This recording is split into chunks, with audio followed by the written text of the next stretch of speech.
Back from the dead. This classic snare drum literally rose from the ashes.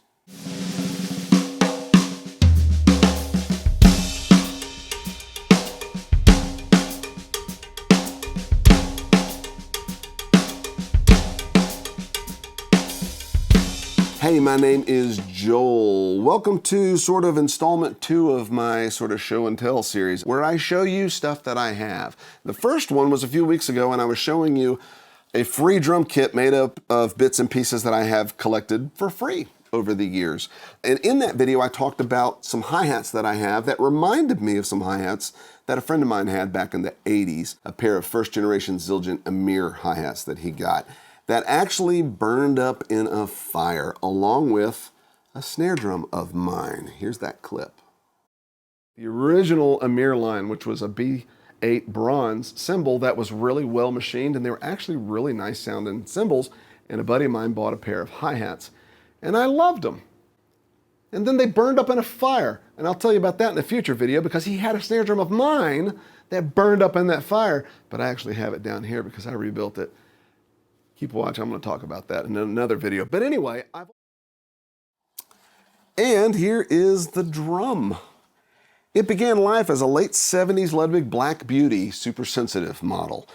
6.5 by 14 inch. It is no longer a super sensitive model because it has a P85 strainer and the appropriate P32 butt.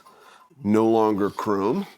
But this drum started out life as a super sensitive model, and the original owner damaged the strainer, didn't work for a few years, and sat for a few years before I got it. In 1986, I think, I was about 18 years old, and I was not interested at all in the super sensitive mechanism, and since it was damaged, I just tore it off and threw that away. Got a P85 and a P32. Went over to my dad's house and used his Craftsman hand drill to drill the holes, which kind of wandered around the drum shell. And so by the time I finally got the holes in, the strainer was not straight. It is now, but that's a different story. But crooked strainer aside, it really was a great sounding drum. I loved the way it sounded. And in fact, the best compliment that I got about this drum at the time came from a guy at my church. He was several years older than me, and he had studied music in college. He had grown up as a drummer, so he played drums in timpani and things like that in the orchestra with me. But he also would play keyboards and piano and stuff because he was a composer. He wrote songs, he wrote jingles, and then he moved on to songs and then to like albums, producing albums, things like that. He was always going to Nashville to record things and was playing with like all the big top session Nashville guys.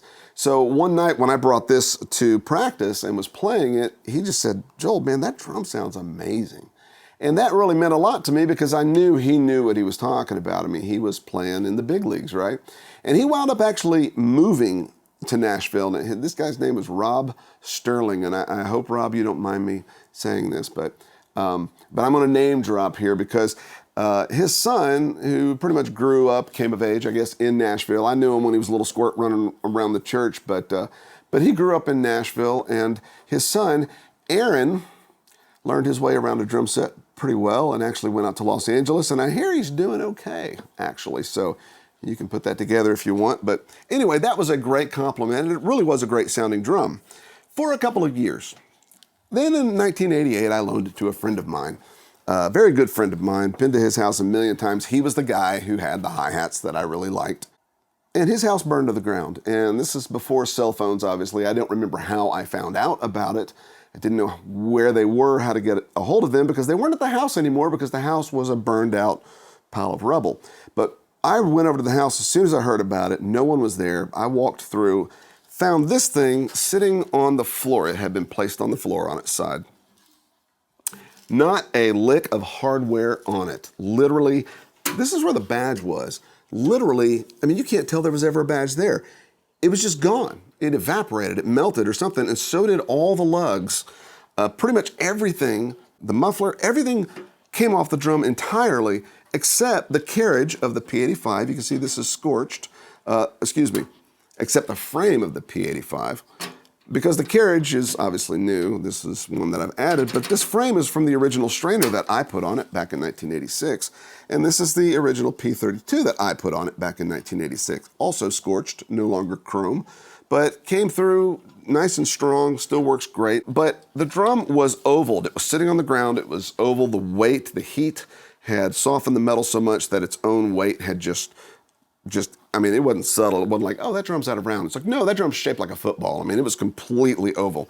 And my heart just sank. I was like, oh my gosh, you know, I can't afford, I'm freaking a kid. I can't afford to replace that. But, you know, but they lost everything. So what am I going to do? Hey, can you give me a new snare drum? You know, but anyway, I took the shell home and I thought, you know, I'm going to fix this thing up someday. Well, I guess someday ultimately did more or less happen.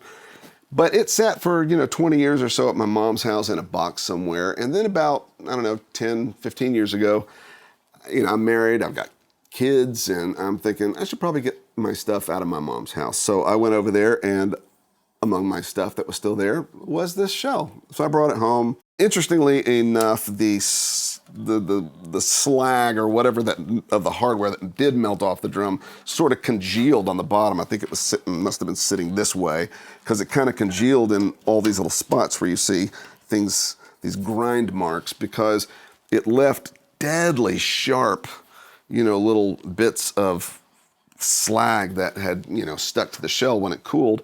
And so I took it to a friend of mine. He had a grinder. He, you know, just ground off the bits so that it wasn't going to slice your finger open. And so it allowed, you know, to stick a lug here, because you can put a lug here with the bit of stuff that was stuck to the shell. And I had some bow tie lugs that fit, you know, Superphonic style drums. Like I say, new carriage, new muffler, new hoops, key rods, all that kind of stuff. I will point out this handy bit of duct tape. It's a nice look, don't you think? It's got kind of a, I don't know, it's a manly look or whatever, but maybe you can see on the bottom here that there's just a big whipping hole there. And it's really, really crazy sharp too. I didn't want to slice myself. And I don't like extra holes in drums, at least not big ones, so I just covered it with duct tape. There you go. I did manage to sort of bend it back into shape, but it did not sound good really at all. I first put it together and listened to it maybe a decade ago, and actually recorded with it in my studio at the time. I think I did one track with it that it was cranked way up high that it sounded okay on, but it wasn't a good sounding drum, and I, you know, took the hardware off and used it on other things. But I eventually did reassemble it with new hardware a few years back and continued trying to bring the shell back into round more or less. But it's interesting because the brass was actually softer after the fire than it was before. So all the pollutants and crap in the air during the fire, as well as the heat, kind of changed, I guess, the character of the brass and just made it really soft, really malleable. That softness kind of made it so that once I put it under tension with lugs, the edge kind of took the shape of the head. The edge is really round, top and bottom, and I'm actually able to just put new heads on it, and they spin just like they did back in the day. So that's really cool, because sitting under tension for a couple of years basically has made the bearing edges round again, and they're flat, and the drum tunes up really well and sounds really good. Now, I will say it doesn't sound exactly like it did. It has maybe 5% of kind of a nice musical bit of trash, and I mean that in the most positive way. It sort of sounds more like a metal drum maybe than it did before, but in a really, really wonderful way at all different tunings. So it's really actually a very nice drum now. Not only does it just have personality and sentimental value to me because of the history that I have with it, but it's actually a really useful drum in its own right. So I've recorded some audio clips that you can hear at different tunings and with the muffler on and off, just so you can kind of get a sense of what this drum is like to play now. And I will say that my birthday was last week, and my wife, my sweet wife, bought me a Steve Gadd signature cowbell from Latin Percussion. I am not affiliated with them. I just wanted one because I've always been fascinated with his whole sort of cowbell thing that he does.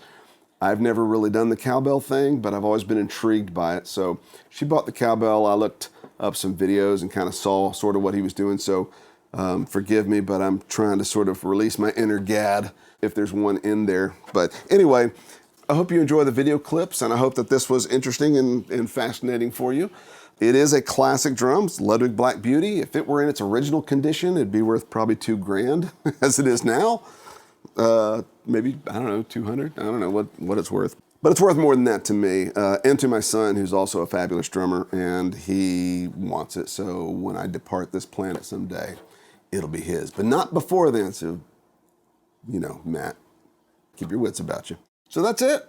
That is my Burned Black Beauty. You know, it's really a terrible name. I don't have a name for this drum. A drum with this much personality probably needs a name, right? Like the bell brass that people like to rent from the drum doctor is the Terminator, right? So maybe this drum needs a name. It sort of looks like something that could be called the Terminator, but that name is used. So, you know, if someone's got any ideas for what I could call this thing besides the Burned Black Beauty, hey, put it in the comments. I would love to know. It'd be great to have a name for this thing. Thanks for watching this video. If you like this kind of content, just drum-related content, talking about drums, the history of drums, demonstrating drums, tuning drums, recording drums, although I'm going to be covering recording mostly on my other channel, recording.pizza. But everything else drum-related here, I would love to have you along for the ride and to be a part of the community. And I hope you subscribe and share and hit the notification bell so that you'll know whenever I upload videos. I'm trying to get one out a week right now. I've got a lot going on, so it's kind of hard to do that, but that's my intent. I'm probably going to get better at it as time goes on. So anyway, I appreciate you being here. I'm going to be done for now, but I hope to see you next time. Thanks a lot. Take care.